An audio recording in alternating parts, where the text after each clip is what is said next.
تو پھر اس کو ویلکم کہا جاتا ہے۔ ہم بہت ساری غلط تعلیم اس لیے لے لیتے ہیں کہ ہم کچھ ٹی وی سے بھی غلط تعلیم ہمیں مل جاتی ہے۔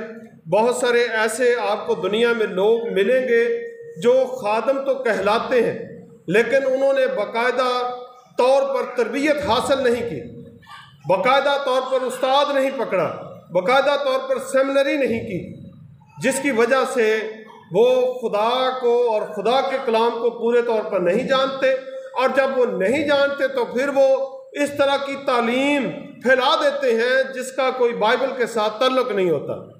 اب یہ آیت جو میں نے ابھی پڑھائی ہے آپ کو، اس میں کیا لکھا آخری حصہ میں کہ کوئی روح القدس کے بغیر نہیں کہہ سکتا کہ یسوع خداوند ہے۔ آپ میں سے کون کون ہے جو یسوع کو خداوند مانتا ہے؟ کون کون ہے جو یسوع کو خداوند مانتا ہے؟ تو اس کا مطلب ہے کہ سب کے اندر روح القدس موجود ہے۔ دوسرے نمبر پر ایک اور حوالہ آپ دیکھیں، نئے عہد نامہ میں سے یوحنا کی انجیل، نئے عہد نامہ میں سے یوحنا کی انجیل، اس کا 14واں باب اور اس کی 16ویں اور 17ویں آیت ہم پڑھیں گے۔ یوحنا کی انجیل اس کا 14واں باب 16ویں اور 17ویں آیت۔ اور میں باپ سے درخواست کروں گا تو وہ تمہیں دوسرا مددگار بخشے گا کہ اب تک تمہارے ساتھ رہے۔ یہ دوسرا مددگار کون ہے؟ روح القدس ہے، پاک روح ہے۔ دوسرا مددگار بخشے گا جو اب تک تمہارے ساتھ رہے گا، یعنی روح حق، جسے دنیا حاصل نہیں کر سکتی کیونکہ نہ اسے دیکھتی ہے اور نہ جانتی ہے۔ تم اسے جانتے ہو کیونکہ وہ تمہارے ساتھ رہتا ہے اور تمہارے اندر ہوگا۔ اور جب روح القدس اندر ہے تو پھر اس کو ویلکم کہنے کی ضرورت نہیں۔ میں نے حوالے کے ساتھ آپ کو بات بتائی ہے، کہیں سے بھی آپ کسی سے یہ بات سنتے ہیں تو آپ اس کا موازنہ کسی پادری کے ساتھ، کسی بشپ کے ساتھ نہیں کرنا، موازنہ بائبل کے ساتھ کرنا ہے۔ اگر بائبل اس حرف کی، اس جملے کی، اس کی باتوں کی تصدیق کرتی ہے تو ٹھیک ہے، لیکن اگر بائبل اس جملے کی، اس بات کی تصدیق نہیں کرتی تو پھر اس لفظ کو بولنے سے ہمیں گریز کرنا پڑے گا۔ آپ نے یہ بھی سنا ہوگا کہ گیتوں کے میں بہت ساری شاعری جو ہے وہ غلط لکھی جاتی ہے۔ اب یہ گیت گایا جا رہا تھا، اس میں یہ کہا گیا تھا کہ سست کنواریاں بڑھیے نہ دوستوں۔ آپ اگر متی کے انجیل میں اس واقعہ کو پڑھیں جہاں پر 10 کنواریوں کا ذکر ہے تو وہاں پر کیا لکھا ہوا ہے؟ بیوقوف کنواریاں، سست نہیں ہے۔ سست ہوتی تو گھر میں سوئی رہتی، وہ گھر سے اٹھی، اپنے مشلیں لی اپنی، اور وہ دلہے کے استقبال کو گئی، رات جاگتی رہی۔ دلہے نے جب دیر لگائی تو وہ اونگنے لگی اور سو گئی، لیکن جب دلہا آیا تو پھر جاگ گئی۔ دلہا جب آیا تو جاگ گئی تھی، اگر سوئی رہتی تو سست تھی، لیکن جاگ گئی تو اس کا مطلب ہے وہ سست نہیں تھی، بیوقوف تھی۔ 5 عقل مند تھی اور 5 بیوقوف تھی۔ آپ یہ اگر واقعہ پڑھنا چاہیں تو آپ نکالیں ذرا۔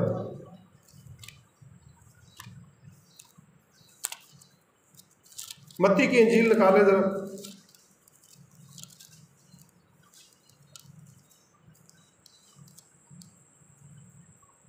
25واں باب، پہلی آیت سے میں پڑھوں گا۔ اس وقت آسمان کی بادشاہی ان 10 کنواریوں کی مانند ہوگی جو اپنی مشلیں لے کر دلہا کے استقبال کو نکلیں۔ ان میں 5 بیوقوف اور 5 عقل مند تھیں۔ جو بیوقوف تھیں انہوں نے اپنی مشلیں تو لے لیں مگر تیل اپنے ساتھ نہ لیا۔ ان کی جو بیوقوفی تھی کیا تھی؟ مشلیں لے لیں لیکن تیل نہیں لیا۔ ہم بلب لگا لیں اور پیچھے سے کنیکشن نہ کریں تو بلب نہیں آن ہوگا۔ اور اس کے بعد آگے لکھا ہے، مگر عقل مندوں نے اپنی مشلوں کے ساتھ اپنی کپیوں میں تیل بھی لے لیا۔ اور جب دلہا نے دیر لگائی تو سب اونگنے لگی اور سو گئی۔ آدھی رات کو دھوم مچی کہ دیکھو دلہا آ گیا، اس کے استقبال کو نکلو۔ اس وقت وہ سب کنواریاں اٹھ کر اپنی اپنی مشلیں درست کرنے لگی۔ سب کنواریاں اٹھ کر کیا کرنے لگی؟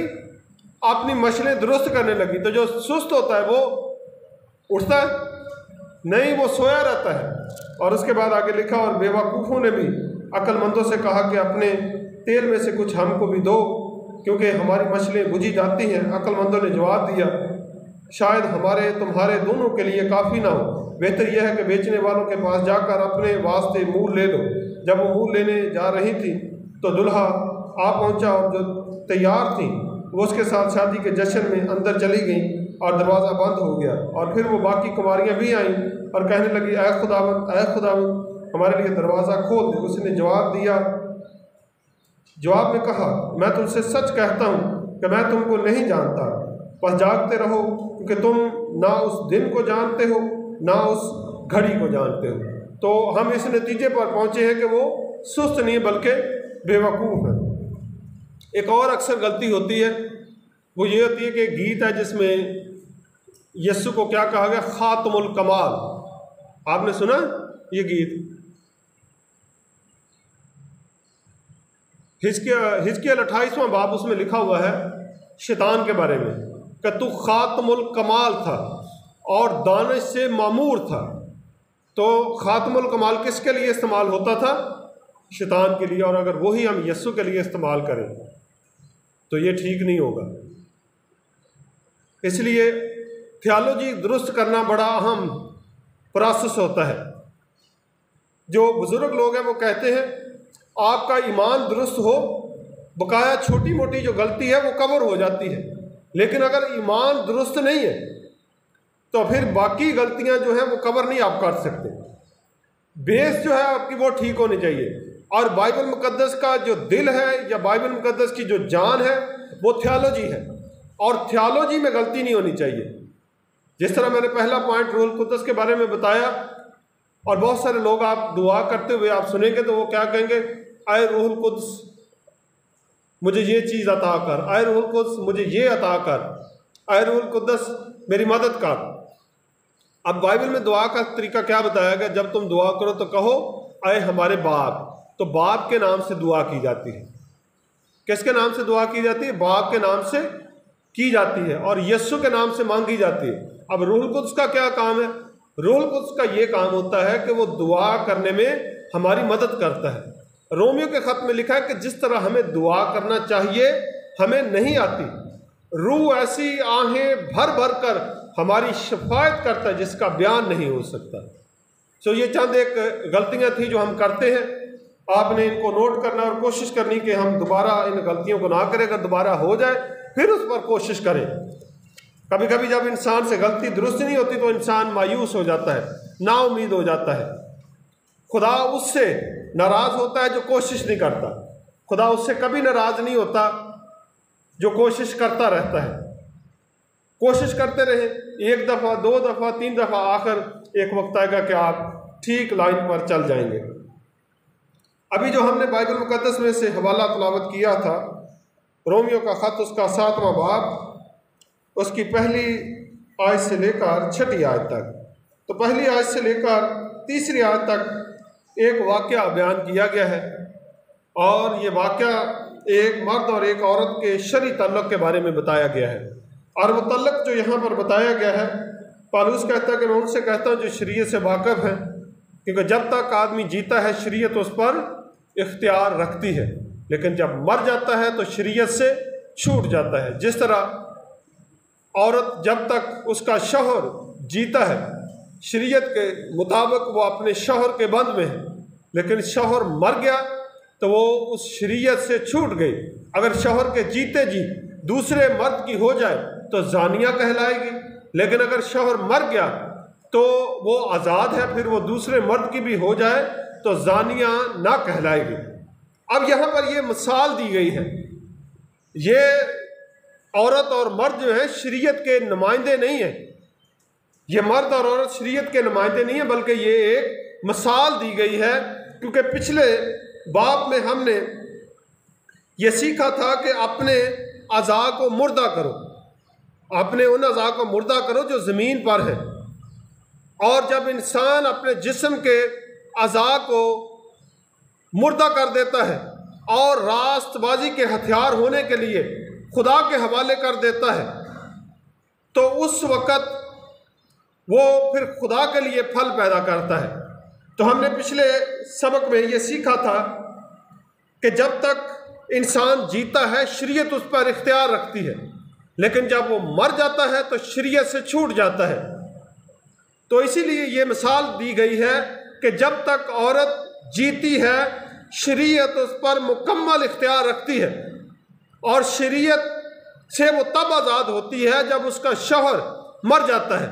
اسی طرح یہاں پر جو بات بتائی جا رہی ہے وہ یہ بتائی جا رہی ہے کہ جب تک ہمارا یہ بدن ہے، جب تک یہ ہمارا بدن ہے، اس وقت تک شریعت کا مکمل ہمارے اوپر اختیار ہے۔ اب یہاں پر یہ بھی ایک بات پیدا ہوتی ہے کہ انسان یہ سوچتا ہے کہ میں تو شریعت سے آزاد ہوں، کیونکہ یسوع نے میرے لیے فدیہ دیا ہے، یسوع نے میرے لیے کفارہ دیا ہے، یسوع نے صلیب پر میرے لیے جان دی ہے، اب شریعت کا میرے اوپر کیا اختیار ہے؟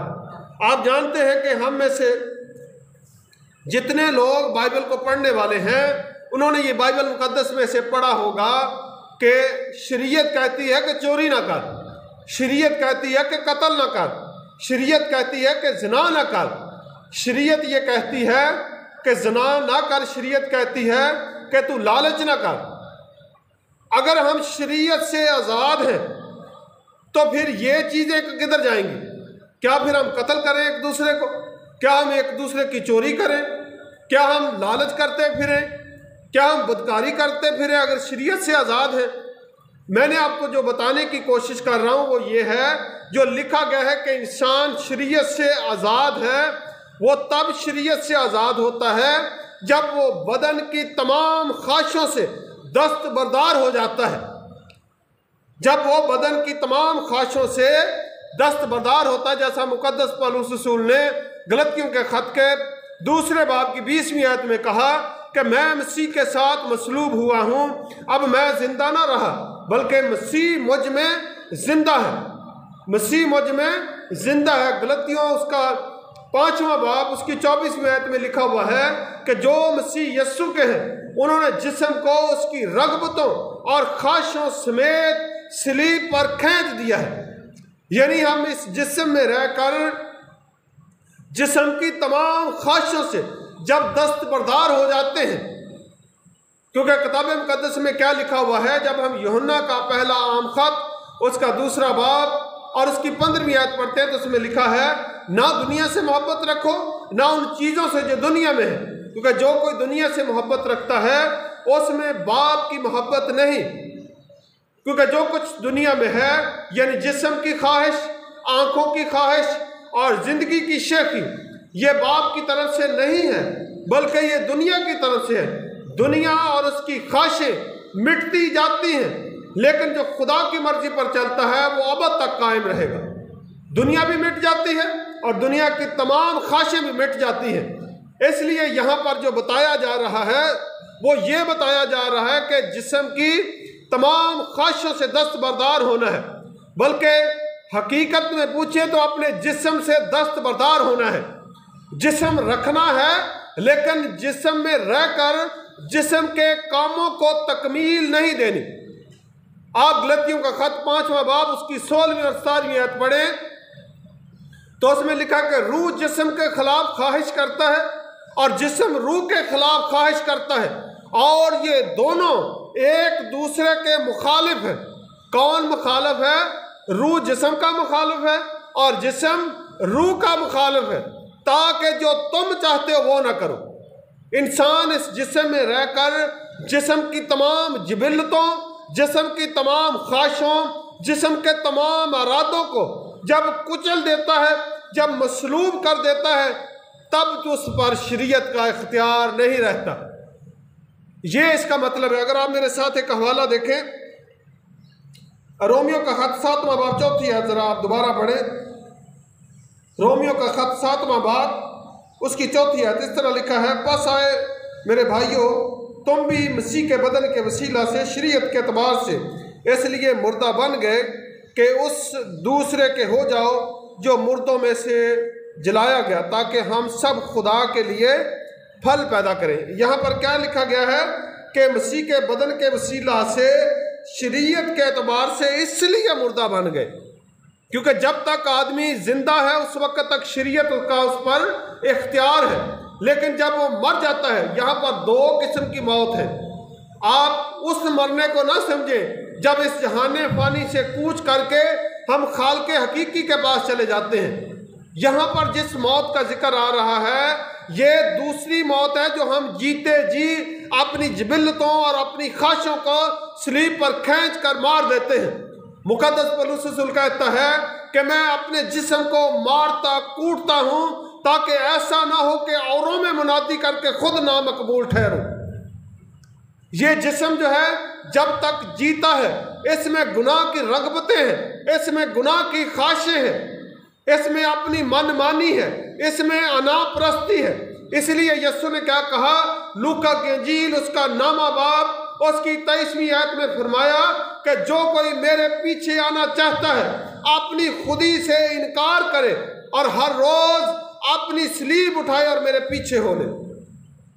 لفظ جو خودی ہے اس کا کیا مطلب ہے؟ اپنی ذات کا انکار کرے۔ یہ سب سے مشکل ترین کام ہے، صرف مشکل ہی نہیں ہے، مشکل ترین کام ہے۔ آدمی جیتے جی اپنی ذات کا انکار کر دے۔ اور اس کی مثال مجھے بائبل مقدس میں ایک شخص کے بارے میں ملتی ہے، یوحنا بپتسمہ دینے والا۔ وہ اپنی ذات کا انکار کر کے کیا کہتا ہے کہ میں اس لائق نہیں ہوں کہ میں یسوع کی جوتیوں کے تسمے کھول سکوں۔ پھر وہ کہتا ہے کہ میں اس لائق نہیں ہوں کہ میں یسوع کی جوتیاں اٹھا سکوں۔ پھر وہ کہتا ہے کہ میں تو تمہیں پانی سے بپتسمہ دیتا ہوں لیکن جو مجھ سے زور آور ہے، کسی کے زور کو ماننا، کسی کی طاقت کو ماننا یہ آسان بات نہیں ہے۔ لیکن یوحنا بپتسمہ دینے والا کیا کہتا ہے کہ میں تو تم کو پانی سے بپتسمہ دیتا ہوں لیکن جو مجھ سے زور آور ہے اس کا چھاج اس کے ہاتھ میں ہے، وہ اپنے کھلیان کو خوب صاف کرے گا، وہ تم کو روح القدس سے اور آگ سے بپتسمہ دے گا۔ پھر وہ کہتا ہے کہ ضرور ہے کہ وہ بڑھے اور میں گھٹوں۔ یہ کہتے ہیں اپنی خودی کو مارنا، اس کو کہتے ہیں اپنی ذات کا انکار کرنا۔ جب انسان جیتے جی اپنی ذات کا انکار کر دیتا ہے تو سب کچھ ختم ہو جاتا ہے اور روزانہ صلیب اٹھاتا ہے۔ صلیب جب اٹھائی جاتی ہے تو اس کے بعد آدمی کے پاس کچھ بچتا ہی نہیں، صرف ایک صلیب ہی بچ جاتی ہے۔ جب صلیب آدمی اٹھاتا ہے تو پھر کچھ بھی نہیں باقی بچتا، انا بھی ختم ہو جاتی ہے، خودی بھی ختم ہو جاتی ہے، اپنی ذات بھی ختم ہو جاتی ہے، اپنی ہستی مٹ جاتی ہے، اپنا وجود ختم ہو جاتا ہے۔ اور یسوع مسیح نے سب سے جو بڑا کام کیا وہ کیا تھا؟ جس طرح موت بیاہ کے تعلق کو توڑ نہیں سکتی، اسی طرح مسیح کے ساتھ ایمانداروں کی موت اس پر سے شریعت کے اختیار اور عملداری کو کیا کرتی ہے؟ توڑ دیتی ہے۔ جب انسان جیتے جی جس طرح مسیح نے جیتے جی اپنے جسم سے دستبردار ہو کر اپنے آپ کو موت کے یعنی صلیب کے حوالے کر دیا، اسی طرح ایماندار جب وہ جیتے جی اپنے بدن کو اور اس کی جبلتوں اور خواہشوں کو ختم کر دیتے ہیں، تب ان میں کیا پیدا ہوتا ہے؟ پھل پیدا ہوتا ہے۔ آپ میرے ساتھ دیکھیں، لکھا کہ مسیح کے بدن کے وسیلہ سے شریعت کے اعتبار سے اس لیے مردہ بن گئے کہ اس دوسرے کے ہو جائیں۔ مرنا ہم نے کس لیے ہے؟ اپنی خواہشوں کو کس لیے مارنا ہے؟ تاکہ ہم اس دوسرے کے ہو جائیں جو مردوں میں سے جلایا گیا، اور جو مردوں میں سے جلایا گیا وہ میرا اور آپ کا نجات دہندہ خداوند یسوع مسیح ہے۔ اور اس کے بعد لکھا ہے تاکہ ہم سب خدا کے لیے پھل پیدا کر سکیں۔ کس کے لیے پھل پیدا کر سکیں؟ خدا کے لیے پھل پیدا کر سکیں۔ کتاب مقدس میں کیا لکھا گیا ہے کہ تم قیمت سے خریدے گئے ہو، اور ہماری قیمت جو تھی وہ سونا چاندی یا روپیہ پیسہ نہیں تھا، بلکہ بیش قیمت بے عیب برے کا قیمتی خون تھا جو بہایا گیا تاکہ ہم کو موت کی غلامی سے بچا لے۔ ہم نے پچھلی دفعہ جو کلام سنا تھا اس کی آخری آیت کیا تھی کہ گناہ کی مزدوری موت ہے، مگر خدا کی بخشش ہمارے خداوند یسوع مسیح میں ہمیشہ کی زندگی ہے۔ ہم سب موت کے حقدار تھے اور ہمیں یسوع نے اپنے لہو سے خریدا ہے، اور جب یسوع نے ہمیں لہو سے خریدا ہے تو پھر جب تک ہم جیتے ہیں پھر اس کے ہو کر جئیں اور ہم پھل پیدا کریں، کیونکہ روح القدس کے پھلوں کا بائبل مقدس میں پڑھتے ہیں۔ افسیوں کے خط میں بھی لکھا ہوا ہے کہ پس روح کا پھل کیا ہے؟ نیکی، اطمینان، تحمل، مہربانی، خوشی، محبت، راست بازی، یہ سارے روح کے پھل ہیں جو انسان جیتے جی اپنی زندگی میں پیدا کر سکتا ہے۔ اور جب آپ کی زندگی میں پھل نہیں لگ رہا تو اس کا مطلب ہے کہ آپ کا تعلق آپ حیات کے دریا کے ساتھ نہیں ہے، آپ کا تعلق مسیح مصلوب کے ساتھ نہیں ہے۔ جس کا تعلق مسیح مصلوب کے ساتھ ہوتا ہے وہ محبت کرتا ہے، اس کے اندر سچائی ہوتی ہے، اس کے اندر ایمانداری ہوتی ہے، اس کے اندر حلم ہوتا ہے، اس کے اندر پرہیزگاری ہوتی ہے، اس کے اندر ایمانداری ہوتی ہے، اس کے اندر سچائی ہوتی ہے، اور وہ خدا سے ڈرنے والا ہوتا ہے۔ اور اس کے بعد 5ویں آیت میں لکھا ہے کیونکہ ہم جسمانی تھے تو گناہ کی رغبتیں جو شریعت کے باعث پیدا ہوتی تھیں موت کا پھل پیدا کرنے کے لیے ہمارے اعضاء میں تاثیر کرتی تھیں۔ جب ہم جسمانی تھے تو گناہ کی رغبتیں، بائبل مقدس میں 2 چیزیں آتی ہیں، ایک خواہش آتی ہے اور ایک رغبت آتی ہے۔ رغبت وہ ہوتی ہے جو آپ کے جسم سے تعلق رکھتی ہے، خواہش جو ہوتی ہے وہ ذو-معنی رکھتی ہے، خواہش روحانی بھی ہو سکتی ہے اور جسمانی بھی ہو سکتی ہے، لیکن جہاں پر لفظ رغبت آتا ہے وہ اسپیشل جسمانی خواہشوں کے لیے لفظ استعمال ہوتا ہے۔ اور یہاں پر کیا لکھا ہوا ہے، کیونکہ جب ہم جسمانی تھے تو گناہ کی رغبتیں جو شریعت کے باعث پیدا ہوتی تھیں۔ اس کا مطلب یہ نہیں کہ شریعت جو ہے وہ گناہ کی رغبت پیدا کرتی ہے، بلکہ اس کا مطلب یہ ہے کہ جب شریعت نے کہا کہ تو لالچ نہ کر تو ہر طرح کا لالچ میری زندگی میں بس گیا۔ اگر شریعت یہ نہ کہتی کہ تو خون نہ کر تو خون کرنے کی رغبت کبھی بھی انسان کے دل میں پیدا نہ ہوتی۔ اگر شریعت یہ نہ کہتی کہ تو زنا نہ کر تو کوئی شخص زنا میں نہ گرتا۔ لیکن یاد رکھیں کہ شریعت دی کیوں جاتی ہے؟ شریعت اس لیے دی جاتی ہے کہ جب انسان بے شرع ہوتا ہے، جب انسان ناراستی کرتا ہے، شریعت کا مطلب ہے الہی قانون۔